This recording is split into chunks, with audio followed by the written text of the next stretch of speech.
Order! Order! You are an incorrigible delinquent at times. Behave yourself, man!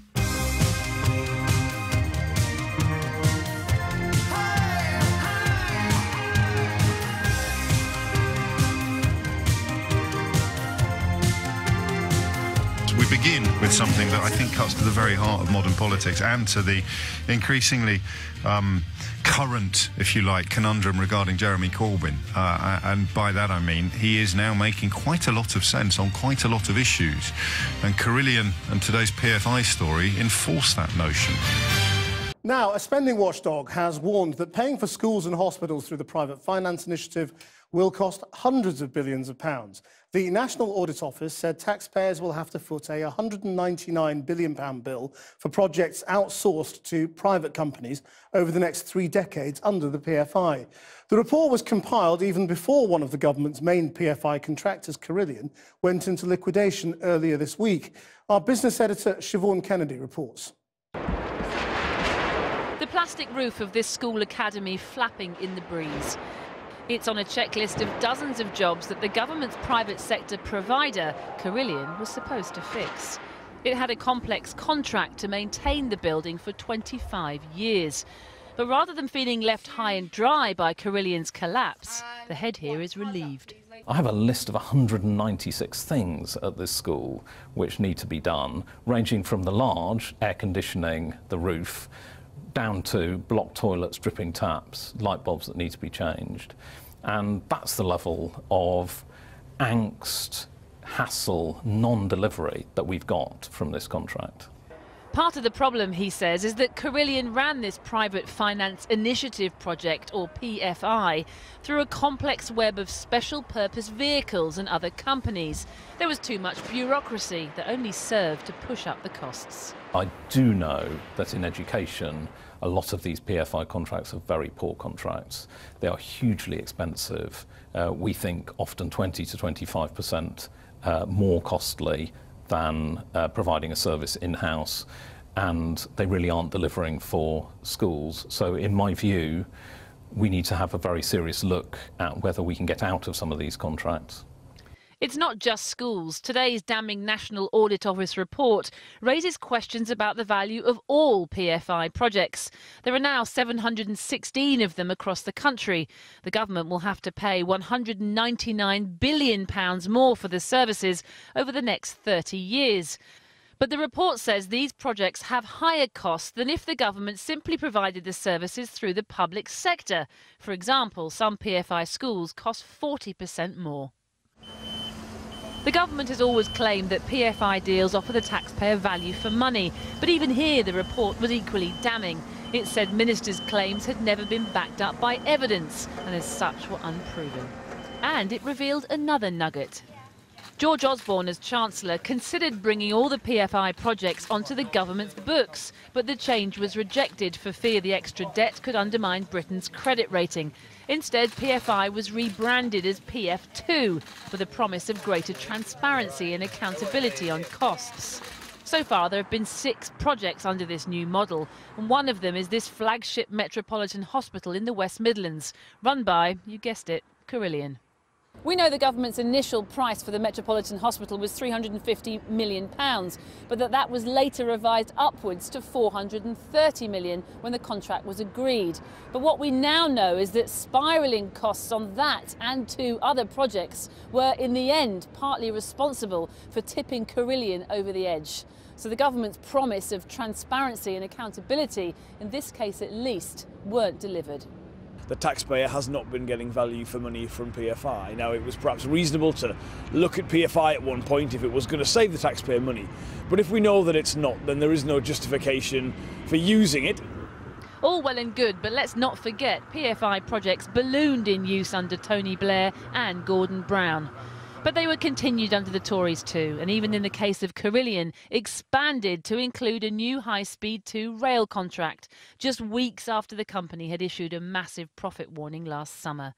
The Transport Secretary Chris Grayling said today the HS2 contract was given to a group of companies, not just Carillion, and insisted the project would be delivered on time. I think they do anyway, because this idea that if a private company is making a profit out of a public service, then that means money that should have remained within the public sphere is instead making its way into the pockets of private investors. I think that holds water, doesn't it? That very, very simple observation. And yet I appreciate fully that it isn't a binary political choice, because if I was running something as a public service and I was in the public sector and I wasn't very good at it, and some of the reasons why I wasn't very good at it were linked to incentivization and penalty, and you came along in the private sector, had a look at my books and said I can provide exactly the same service that is currently being provided for 20% of the cost, and there'd still be a little bit left over for me to make it worth my while, for me to have a drink at the end, then you would say, I think, OK, well, we'll have a look at that. And then a few years down the line, when it turns out that you haven't, not that you couldn't, because these pledges and these tenders could be, and probably are, I'm sure, submitted in good faith, but a few years down the line, you get to a point where you have to turn around and admit, actually, I can't provide that for less than you were already paying. And there isn't any profit in it for me. And if things don't improve pretty quickly, we're going to go on, oh, there goes Carillion. That seems to me to be a fairly neat description of what has happened recently. But Carillion's failure doesn't mean that having private sector companies running services and institutions that used to be public sector is definitely doomed to fail. And I think that is Jeremy Corbyn's contention, that it will always be bad to have any money, because you could turn around and say, well, OK, then we'll take your advice and we'll pay you a consultancy fee or whatever it may be, and we'll shave our costs by 20% while not diminishing the services we provide in any way, shape or form, but we'll keep everything under council control if it's all right with you. We won't bring in G4S or Serco or indeed Carillion. We'll do it ourselves, but we'll learn lessons from the private sector. I think that, if I were in politics, would be the kind of thing I would be trying to frame in the current climate.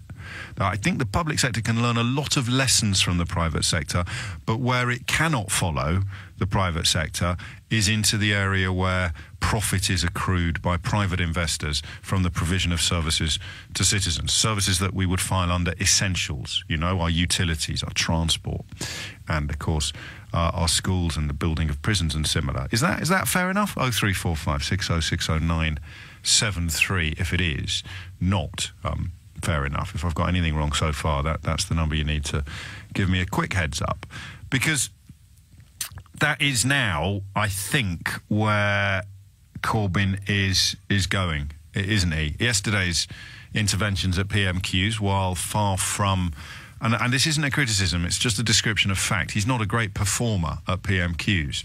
Frankly, you could see that as a good thing. You want substance, not style, from your political leaders. I don't know yet whether he is possessed of either both or neither.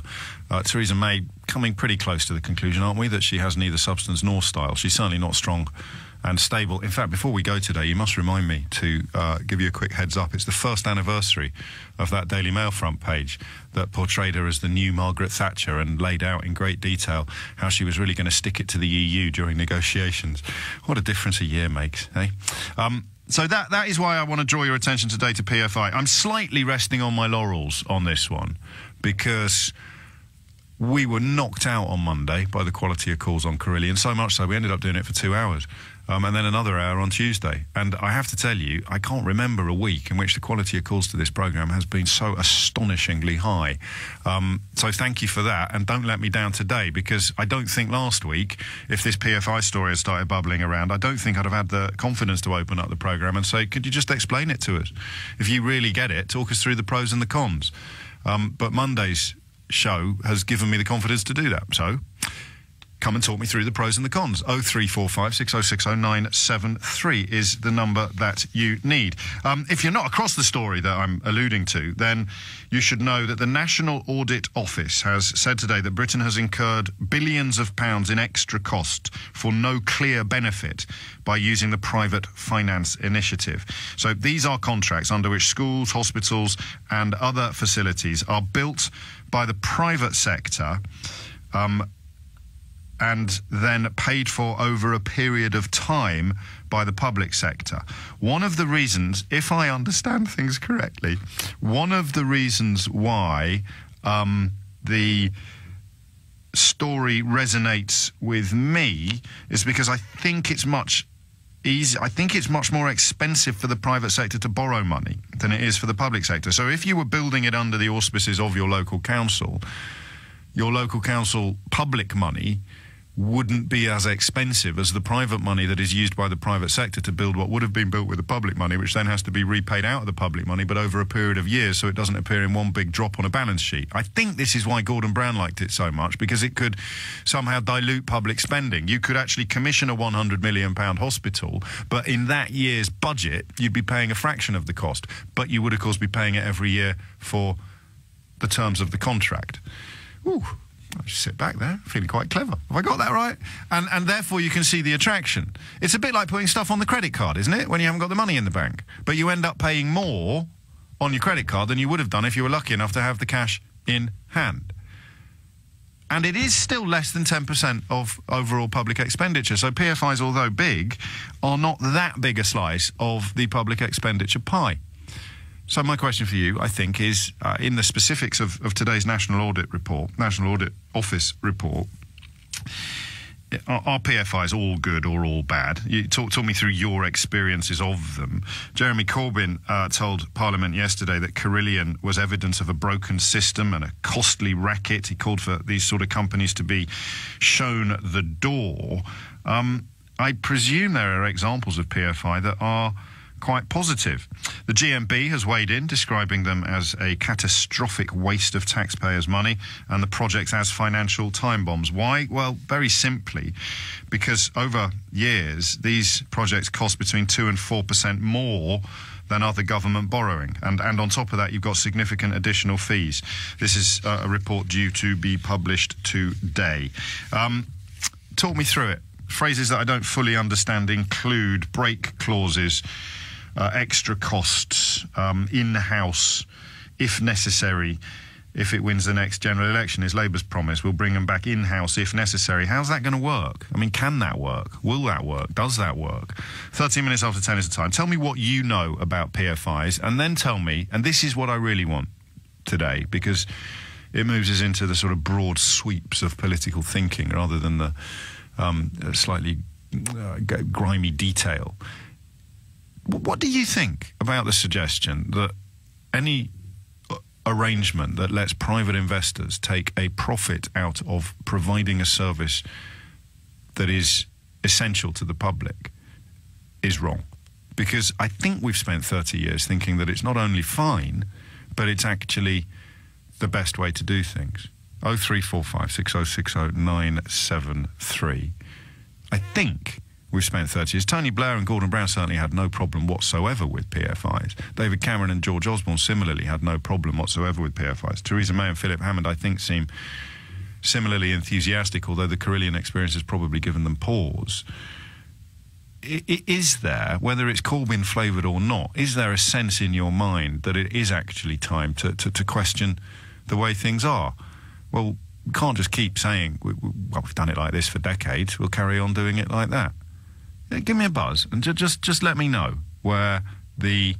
And in fact, here's a text that you can also answer. It's unsigned, but James, maybe you could... Or is it unsigned? I'll just check. Maybe we should make a list of cases where large private companies have taken over public contracts and it has been a success. Can you think of any examples? Neither can Jeremy Corbyn.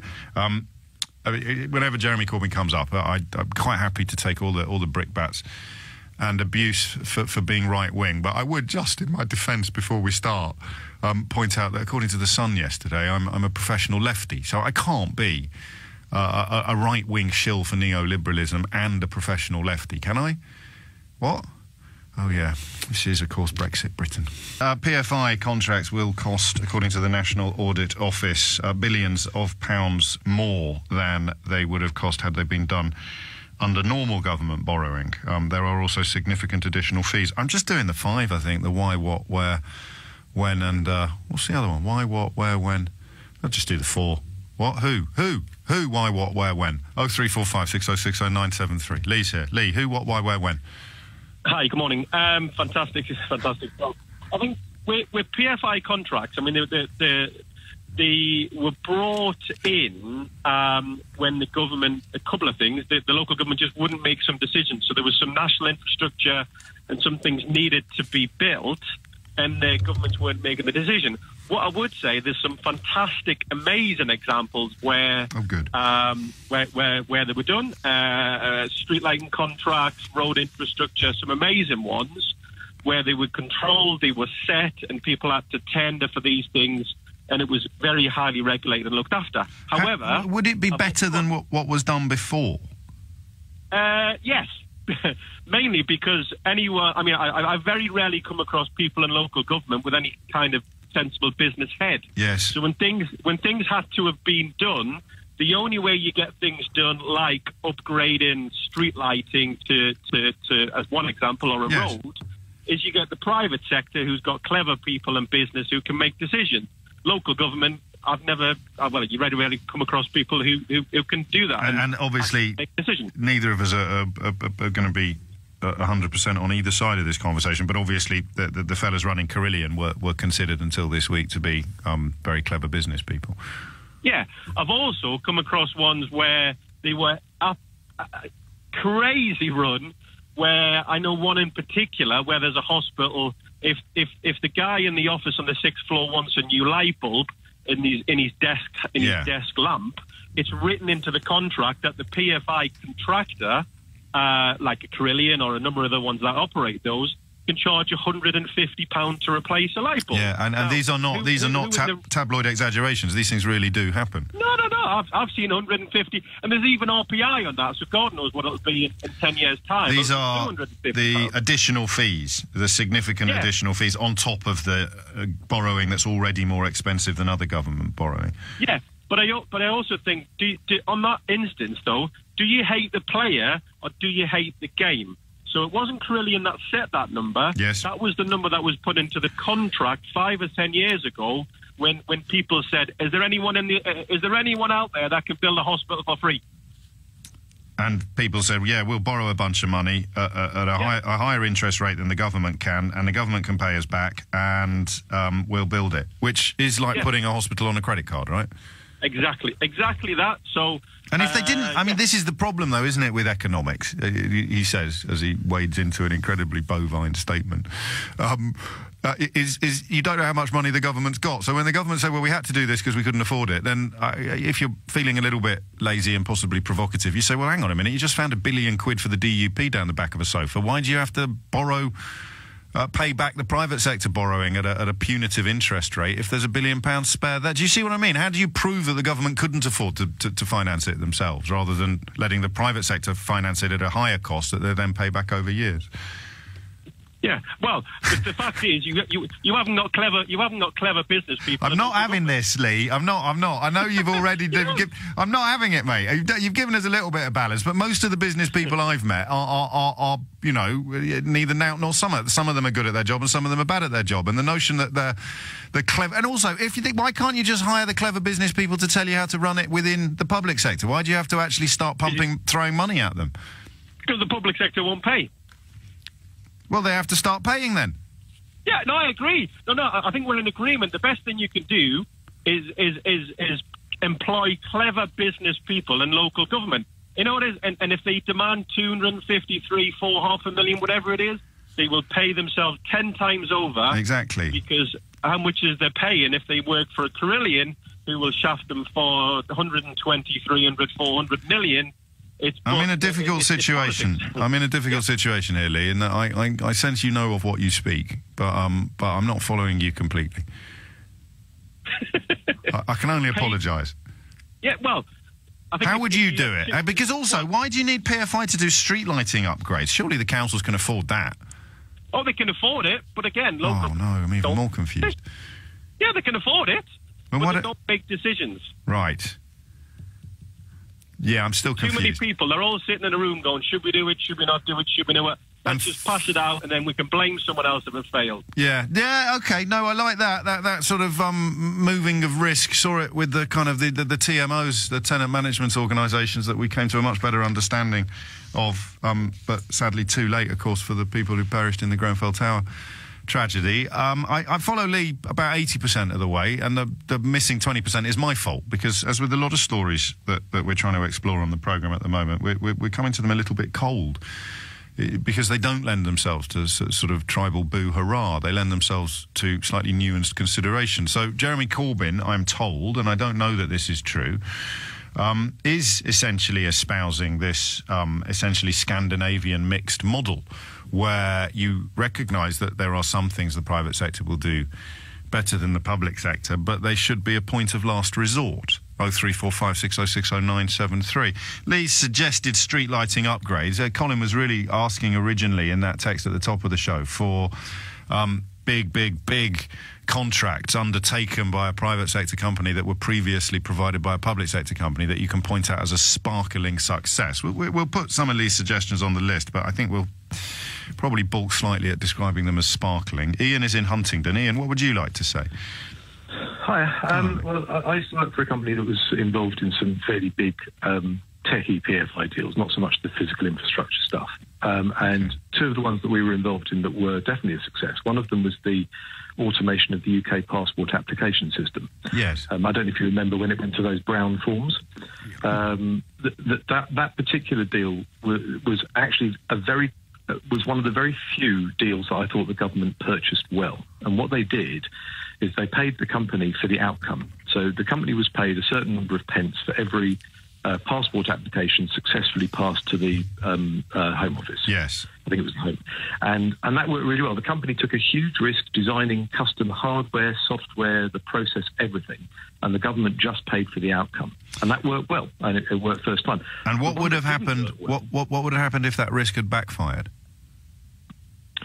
Well, it almost did at one point, and what would have happened was the government wouldn't have been, the project wouldn't be delivered when they wanted it to be, but there would have been no cost implication for the government. Are you sure? The company would have lost millions. Yeah, absolutely. Okay, well, that's the kind of PFI deal that works, isn't it? Because I just want to read you a comment before you continue from one of my listeners who is historically most qualified in these sort of fields. He tweets as Incorrigible FCA. He writes, the government negotiators, the civil servants negotiating PFI contracts, were taken to the cleaners by banks and legal advisors on the opposing side. I doubt any of them understood net present value and the time value of money. That's why some of what Lee said was sticking in my craw, but I couldn't explain why. Because if the councils are rubbish at business, then arguably the clever businessmen he kept talking about are going to take those rubbish people in the councils to the cleaners when they're signing deals. But the passport deal is an exception to that. Right. So let me give you another one that really didn't work. It was the automation of the Immigration and Nationality Directorate workflow system. So basically, when somebody rocks up at Luna House in Croydon and wants to apply for asylum or citizenship or whatever, there's a huge, complicated process. And there was a desire to automate that. About every 6 months, the government changed the process that they wanted to automate. So we basically had to start again every time.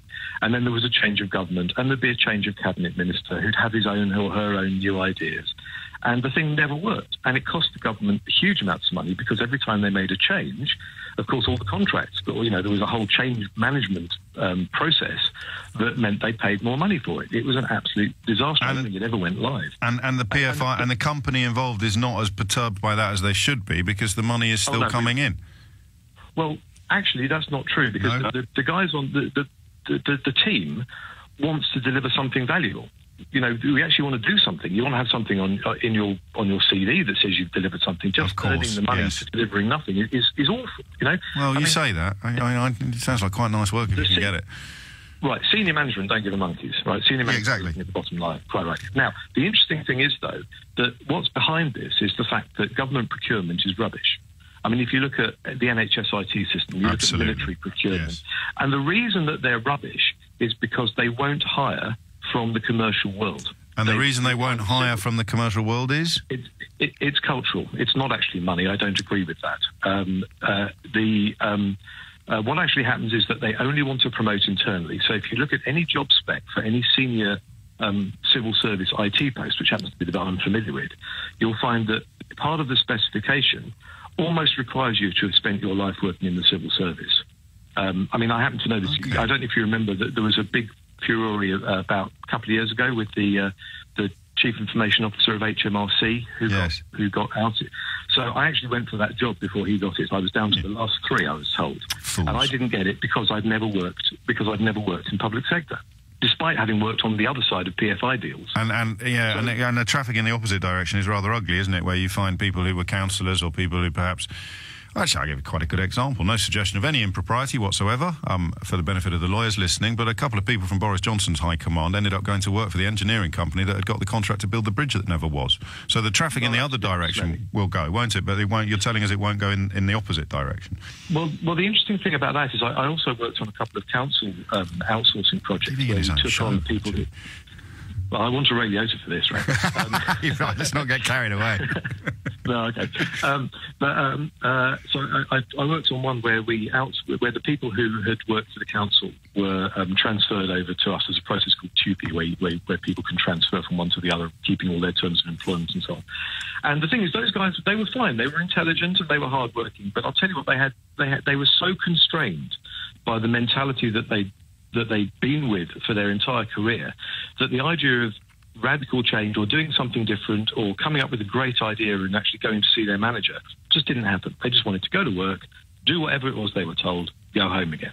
And that's because there was simply a very different mentality in the civil service than there is in the private sector. And it's neither, I'm not saying either is good or bad. You know, they both have their uses, and you can. Well, this is, forgive me for interrupting. I start getting itchy if people talk for too long. Even then, they're as informed and as fascinating as you are. This is the problem, isn't it? And again, it's a bonfire around which we increasingly seem to be sitting. It doesn't lend itself to boo hurrah, tick cross politics, does it? There are some good examples and some bad examples, whereas the way things seem to have shaken down since Corbyn took over at the Labour Party is it's all bad, and on the other side of the house it's all good, which is why Carillion becomes potentially so politically damaging for the Conservative Party. Well, Carillion's really interesting because Carillion, the whole construction... Oh, mate, I'm so late for the news. Can you say it in a sentence? Sorry, that's a compliment to how interesting you are. Or should we wait till the next time?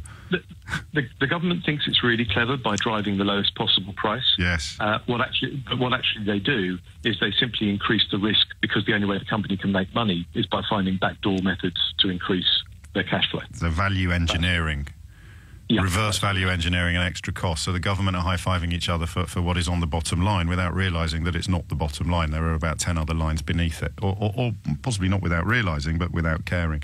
Ian, mate, gold star, but no Ray Liotta. It's 10:32. And this is nice. I'm enjoying these conversations that we try to have with varying degrees of success, without buying into the notion that you have to be 100% on one side or the other, like a sort of football fan.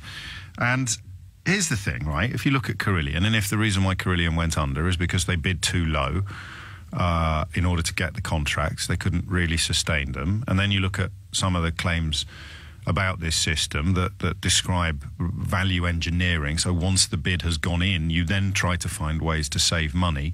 I think, with a fair degree of confidence, actually, that was explained to us during the aftermath of the Grenfell Tower tragedy, with particular reference to the cladding that was on the original specifications for the contract when it was submitted, and the cladding that was eventually used in the end. That was explained to me in terms of the standards that the original met being emulated by the replacement, but if you can find a replacement that's cheaper but fits the same broad criteria of regulations and standards, then obviously you crack on with that and save the money. You don't ask too many questions about safety issues beyond the parameters of those regulations and requirements. That's why I always think of Grenfell when I hear the hardcore Brexiters describing getting rid of regulations. I never feel that I live in a society that's got too many regulations. Maybe if I was in a different business, I would. Actually, that's probably not true. I do find it a bit silly that we're not allowed to talk about elections on election day. There you go. That's a regulation that feels a bit silly, but I'm 99.9% confident we don't have to leave the European Union to change that. 10:39 is the time. And even on that one, actually, I'd probably rather see newspapers having to follow the rules that we follow. So I come on the radio on the day of an election. If I mention it, I'm toast. Newspapers can actually stick on their front pages, vote Monster Raving Lunatic Party, if they wish. That seems a little bit unfair, but then again, an awful lot of the newspaper world seems rather unfair when you think about it, not least the absolute exercise of power with no accountability or responsibility whatsoever. Seen the front of the Sun today, joking about decapitating European Union leaders in a kind of mock-up pastiche of the Bayeux tapestry. And just for pause, because everyone likes a giggle, how do you think we would cover a French or a German newspaper depicting Theresa May, Philip Hammond, David Davis, Liam Fox and Boris Johnson as having had their heads chopped off? Just how that's all, not asking whether it's right or wrong or good or bad. But this whole thing only begins to make sense if you accept this perception of European countries, European neighbours, European people as somehow being our enemies, which historically isn't an unfair position to take. There's been war in continental Europe and often involving us for hundreds and hundreds of years, which is why Winston Churchill loved the idea of a European Union so much, to stop those wars. But we are where we are. Back to Carillion, back to PFI, back to the simple question of why we can't do deals with the private sector and the public sector that end up benefiting everybody. Or can we? Andy's in Kew Gardens. Andy, what would you like to say? Good morning, James. I'll try and keep it to brief. I think this is about kind of the big ideas, really. You've got one party, Labour, who talk about investment in, in our services, whether they're schools, hospitals, whatever. They both do that, don't they? No. No. You're wagging your finger at me there, Andy. I'm not. I would never do that. I've pulled my finger inwards and I'm thinking I can go. Right, and then you've got the Tories who talk about spending. Okay. Oh, yes. Okay. Yeah, they always talk about spending. We've got a national debt, which some of us understand and many don't understand. We don't have a national asset register. Meanwhile, we've got a current government who just want to sell off publicly owned land, whether it's MOD, whether it belongs to health service, whether it belongs to schools, whatever. Royal Mail. But the question Fire stations. Royal Mail. Yeah, all of this being sold off underneath our eyes, and our noses. Yes. No one says anything. Well, that's not quite true. Lots of people say stuff. They just don't have the megaphone of the Daily Mail or the Sun to say it. Sorry, you're right. You're absolutely spot on there, of course. But who actually owns these hospitals that have been built under PFI at the end of the contract? Does anyone know? Oh, we do. He says incredibly amateurishly. I don't know. I presume so. And then there's this notion that we own them now. We're just paying for them on tick. Would be my slightly. I'd like to look at the contract. Yeah. Go on. Because I'd like to look at, but also the notion that somehow we don't pay the public sector. We have been trying since Gordon Brown and Tony Blair to pay people in public service more money. But every time you do that, out come the Tories with, they paid more than the Prime Minister. The Daily Mail and the Sun. Is this the Prime Minister's way? It's almost as if they're driving the country deliberately into a period of penury and pain, isn't it? From which perhaps, I don't know, billionaires with a lot of money registered offshore would be able to make a killing. Well, there you go. And I think I'm like you with Jeremy Corbyn. He's a bit sort of Shipham's spread, really, for me. But, it's okay sometimes. I don't know what that means. The thing is, Shipham's paste. Sandwich spread. It's all right, but I prefer to have a bit of cheese. Oh, shit. I thought you said chip and spread. I thought it was some sort of gambling or financial term. I thought, am I going to pretend to know what he's talking about? Yeah. I mean, some of us have done rather well out of chip and spread over the years. Shipman's meat paste you're talking about. That's it. Yeah, okay. It's okay. I'll have it in a sandwich. Well, rather you than me. Yeah, I'd have gone with Heinz sandwich spread. That's a little bit more generic. That's even better. It's the very definition of something that's a little bit meh. If we want to talk about the national interest, and when Corbyn becomes Prime Minister, the right-wing media will slaughter him. But the national interest is surely investing in our own country, in the things that we use and we pay for by taxation. And the reason why there's a better system in the Scandinavian countries and perhaps, dare I say, in Germany, is because their people understand what tax is and what it's for, rather than it's just theft. Yes. In this country, it's just theft. So if we're going to have those sorts of the big ideas, then we need the education and the understanding of why people are being asked to pay their tax. And that involves a national conversation that we haven't had, arguably, since the sort of Daily Mirror got overtaken by the Sun. You could probably contend. You've watched Ink too, then? Yeah, exactly. I have been seeing Ink. You're quite right, by James Graham. Absolutely superb play. It's not on anymore, but I think it's on tour. But we have to have that conversation. And when someone like Ed Miliband talks about that conversation 3 or 4 years ago, he just gets laughed at and he gets a picture of a burger put on the front page of every newspaper. And, he's just referred to as a wonk or something. Yes, with an O. And when Alan Sugar or J.K. Rowling reveal the, frankly, breathtaking telephone number style tax that they pay on an annual basis, they end up getting attacked by some sort of right-wing attack dogs for being, I don't know, snowflakes or lovies or whatever it is they're being called this week, whereas really the people who pay the most tax, for my money, should automatically qualify for some sort of honour. Instead, we've got people in the House of Lords who promised when they were ennobled that they'd sort out their offshore financial affairs, and then 10 years later it turns out that they had done nothing of the sort at all. I don't want to mention any names because I'm not 100% confident of the person I'm thinking of, so I'll leave that out there. Why can't we just do that? That's what I'd do, Andy, if I was in charge. Straight away, you're Chancellor. Just before I go on.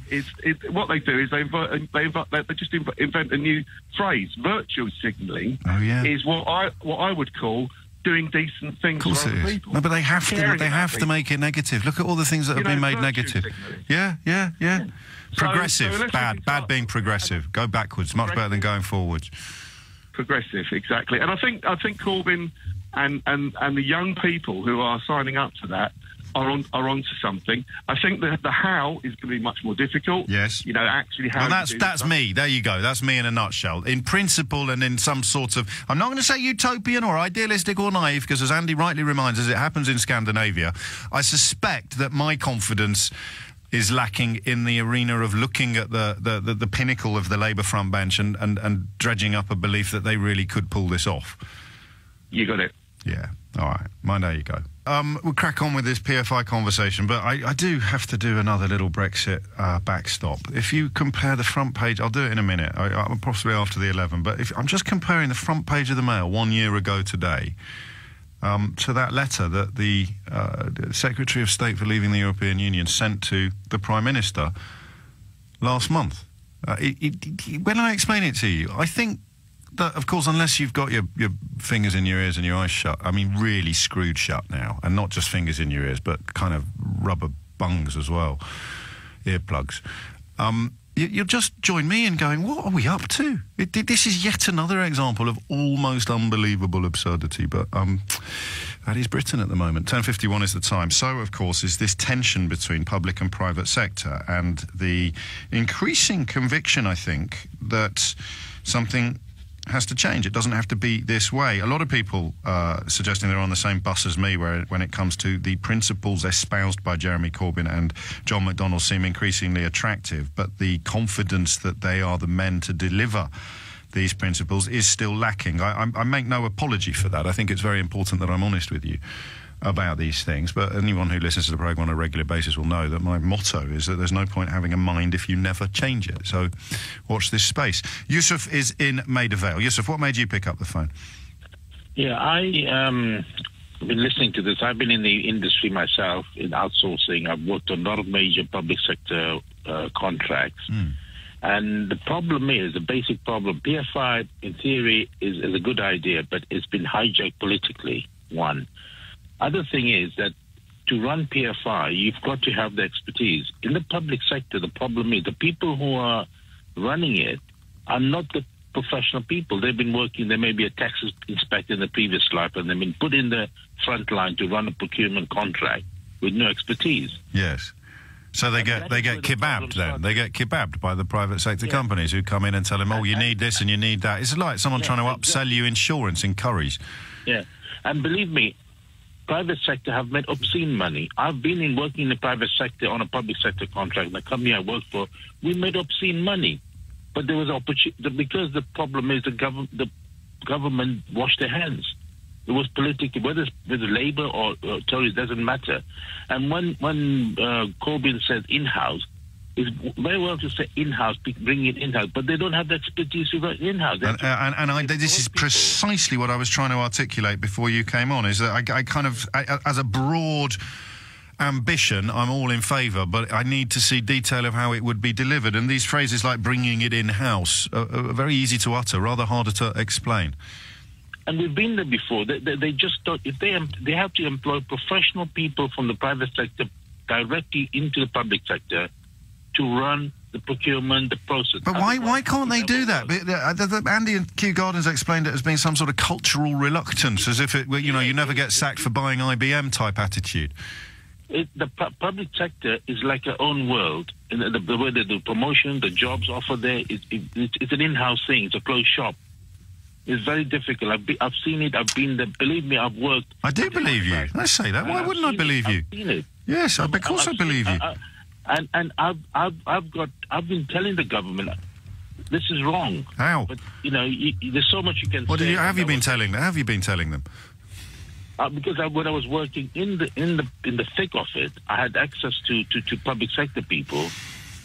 But so here's the problem, Yusuf. It's become a big monster. Here is the problem, I think. Nobody wants to take responsibility. Nobody wants to take responsibility for it. And again, I'm sorry to bang this drum particularly, but again, if you did hire someone from the private sector to come in and run procurement for a massive public sector project while keeping it within the public sector, so therefore you are borrowing at a much lower rate, and you're not looking to stick additional fees on it because the additional fees are coming essentially out of your own pocket. But you'd have to pay him £250,000 or 300 grand or something like that.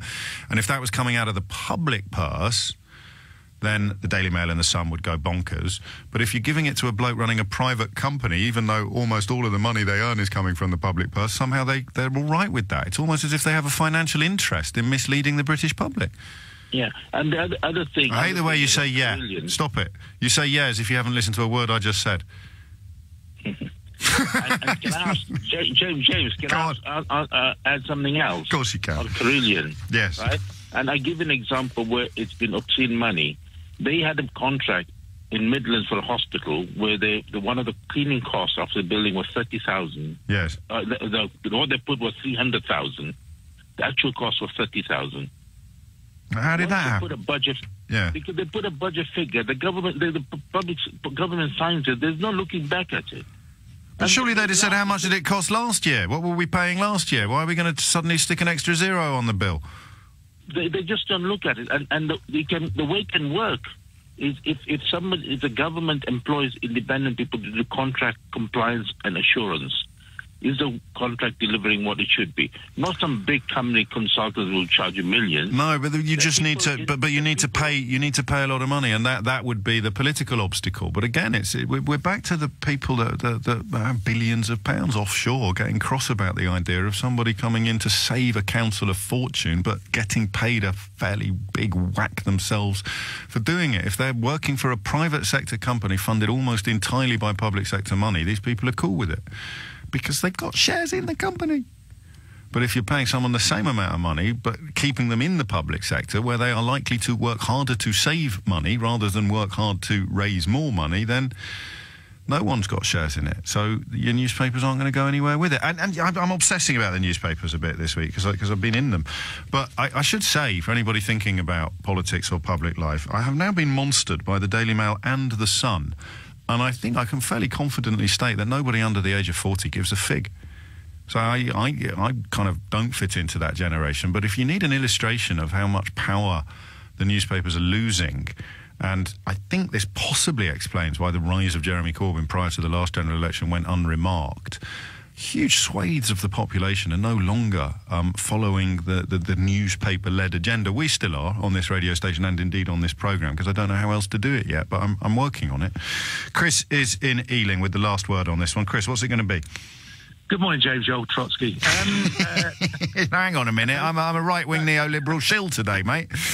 Well, it depends on my mood too, but no calling me a muppet today. No, I'm trying to make a valuable contribution. We'll it's see. swung around a bit because of the quality of the calls. Yes. So I'm no friend of Carillion because they took a company of mine for a lot of money a long time ago, not to me. That's why I wouldn't work with them again.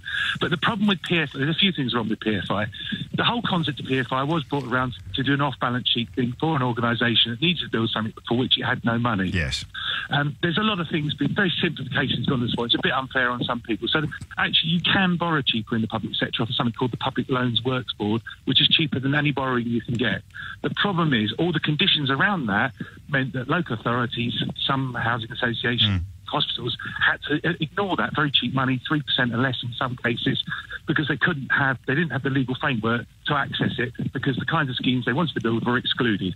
So PFI came along as a halfway house. Yes. You're quite right. You made quite so at the beginning, PFI is relatively cheap itself in terms of borrowing if you want to borrow money over 30 years. What's killed PFI are the ongoing contracts. So we've all given examples of the Carillion light bulb.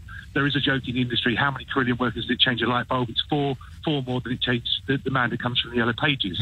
So, because of the cost. So there's all of that. The other thing, there's been some pretty damning indictments of the quality of public sector colleagues as well. I mean, we're going to run out of time. Give me your zinger. Okay, the good thing, there are good people, but when they go into the public sector, they get paid the right money, and then they get vilified by the press and the politicians. Exactly. I mean, I see university vice-chancellors as a case in point, but I have to confess that they get paid so much. I do wonder whether even a stop clock is right twice a day when it comes to land. But the suggestion that nobody should earn more than the Prime Minister seems to me palpably absurd, not least because the Prime Minister's married to a millionaire. It's coming up to 11 o'clock, Chris. Great stuff. I would never dream of calling you a Muppet. It must have been somebody else pretending to be me presenting the programme on that dreadful day.